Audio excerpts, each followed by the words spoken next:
In the dark alleys of the city, illegal robot fights take place. The crowd cheers. A girl's pink robot knocks a fat man to the ground, but he reveals a hidden weapon and cuts her in half. Yama Jr. takes his winnings. A skinny boy steps out of the crowd. He wants to compete with his homemade robot. Throwing his last money into the bank, he sits down opposite the brute. In 2 blows, the fat man destroys the boy's tin can, but the kid demands a rematch and pulls a decent sum from his pocket. The boy calls his bluff and activates the Megabot mode, dodging attacks and tearing the favorite to pieces. Yama Jr. cannot accept humiliation and demands that the boy be taught a lesson, but Hiro is saved by his brother, who arrives on a moped. As they flee from the bandits, Tadashi scolds his brother.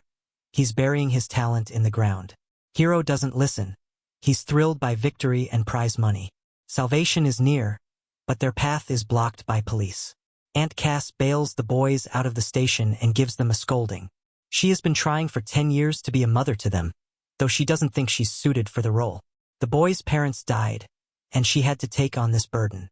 The family returns home, and after all this, Hiro, as if nothing happened, finds a new fighting arena. He's eager to sneak out again in the middle of the night. Tadashi can't reason with his brother. "I'll drive you there." "Wow, there's no point talking you out of it, and I can't let you go alone." On the way, under a made-up pretext, Tadashi brings the troublemaker to the university, where he shows him his lab. Hiro meets talented young people inspired by science. Confident Go-Go works on high-speed bikes with electromagnetic suspension. Order-obsessed Wasabi develops plasma lasers. Friendly and restless Honey Lemon experiments with bright chemical mixtures. And Fred, who came up with all the nicknames, isn't even a student, just the university's mascot and cheerleader.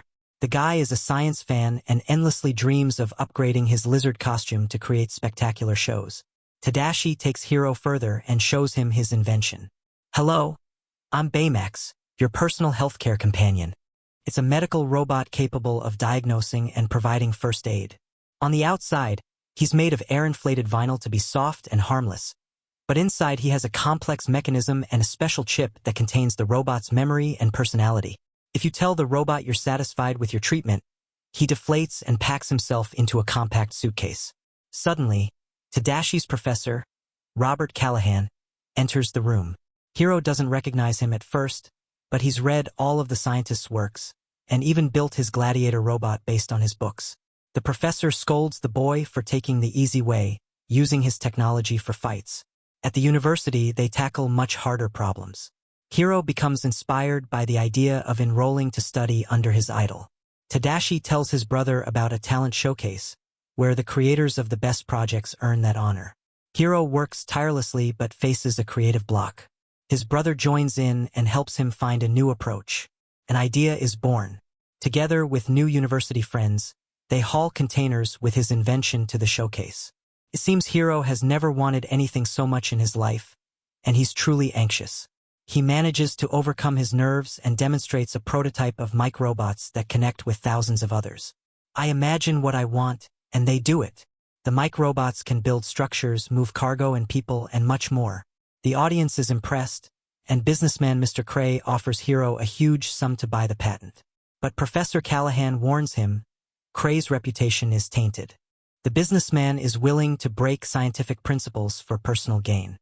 The boy refuses and receives the professor's coveted invitation. The brothers are left alone for a moment. Hiro is deeply grateful to Tadashi for his support. Suddenly, they hear a fire alarm. The exhibition hall is ablaze, and Tadashi learns his teacher hasn't escaped yet. The young man rushes into the burning building, dropping his cap. Seconds later, an explosion occurs. Tadashi dies.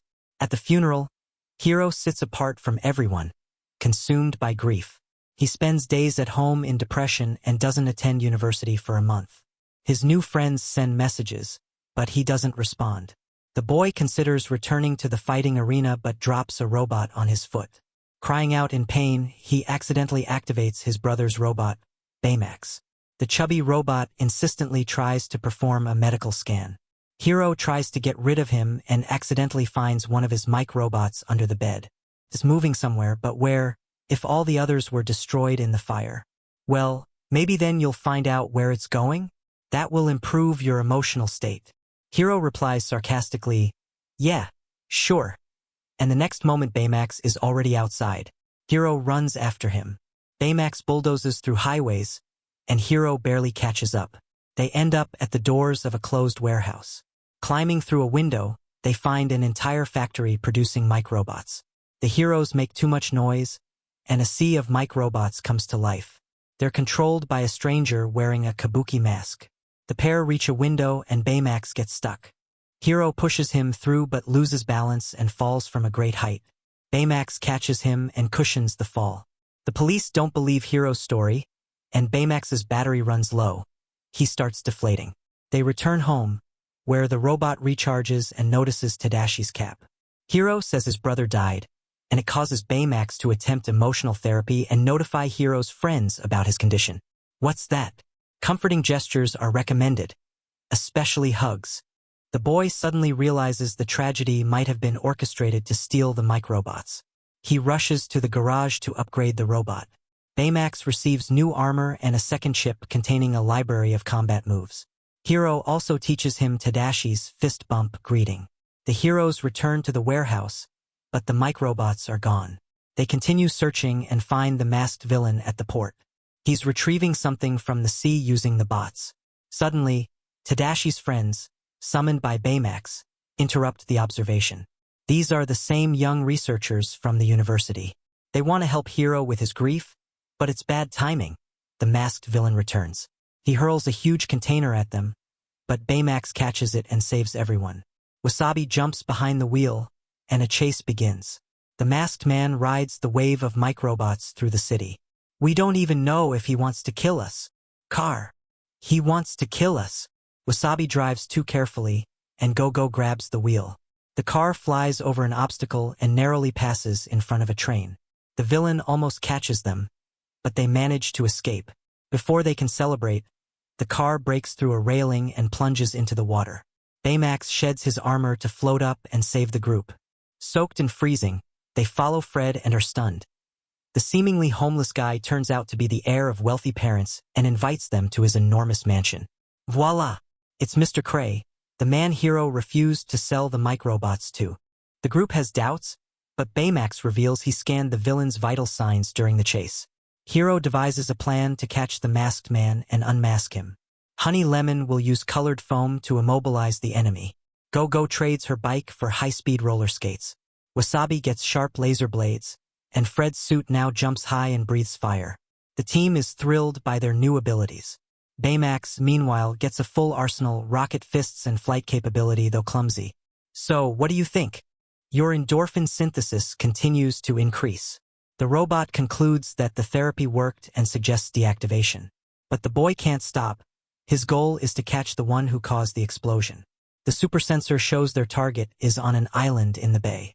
The whole team gathers to test their new suits. They fly over the water, holding on to Baymax. It's clear they haven't mastered their powers yet. Still, they cross the bay and sneak into a building where they see a strange, wrecked structure. In the control room, they play a video where Cray demonstrates teleportation technology to the military. A girl, Abigail, sits inside a capsule and goes through a portal. But something goes wrong, and an explosion occurs. The capsule is lost between dimensions, and the general shuts the experiment down. The friends realize Cray is using microbots to rebuild the portals. Before they can react, the villain attacks, throwing debris at them. Baymax reappears, and the battle begins. Fred is taken out immediately. Wasabi hesitates, while the girls attack and land some hits but crash into each other. Hiro joins in just in time and rips the mask off. Professor Callahan. He survived the fire using the microbots. So only Tadashi died? Hiro is furious and orders Baymax to destroy the professor. The robot refuses, so Hiro removes Baymax's healthcare chip. Stripped of compassion, the robot unleashes his full arsenal, and the professor is seconds from death. But the team saves him. They grab Baymax and reinsert the chip, while the professor retrieves his mask and escapes. Hiro feels betrayed and decides to act alone. He tries to remove the chip again, but Baymax stops him. Do you believe your condition will improve if he's destroyed? Yes. No. I don't know. Instead, Baymax shows him Tadashi's video diary, where he tells the story of creating the robot. Hiro is touched and ashamed of his actions. The friends arrive. They review the footage from the island and learn that Callahan hates Cray and wants revenge, because Abigail, the lost test pilot, is his daughter. The professor attacks Cray during a public presentation and activates the portal, which begins consuming and destroying Cray's building. Hiro and the team rush to stop him, trying to convince the professor that vengeance won't bring back loved ones. But he refuses to listen, and the battle begins. The portal keeps pulling in everything around it, even Hiro. While the professor attacks and immobilizes the team, the boy hangs by a thread. Suddenly, he remembers Tadashi's words about looking at things from another perspective. The team frees themselves beneath him. They provoke the professor into attacking so that more and more microbots are sucked into the portal. The bots run out, and Baymax destroys Callahan's mask, depriving him of control. The portal collapses but continues absorbing energy, threatening to explode. Everyone flees except Baymax, who detects life signs inside. Hiro and the robot enter the portal and find Abigail's capsule floating inside. Seems rescue is near, but debris strikes Baymax. His armor is damaged, and he can't fly further, but he can sacrifice himself to push Hiro and Abigail's capsule to safety. There's no time. Are you satisfied with your care? No. Hiro grieves, unable to let go of Baymax, the last reminder of his brother's love. But there's no other way, and he agrees. Mission complete. Medics care for Abigail, who wakes up on a stretcher as her shocked father is handcuffed. Time passes. The TV praises the mysterious heroes who saved the city. Hiro meets his friends at the cafe and hugs his beloved aunt. The boy finally attends university. In his box lies the rocket fist Baymax used to push him toward the portal. Hiro gives the fist a 5, and suddenly discovers the personality chip inside. Baymax had removed it just before shutdown. Hello, Hiro. Baymax receives a new body, and now Hiro and his friends soar through the city in their advanced suits. His brother's wish to help people has become Hiro's guiding star.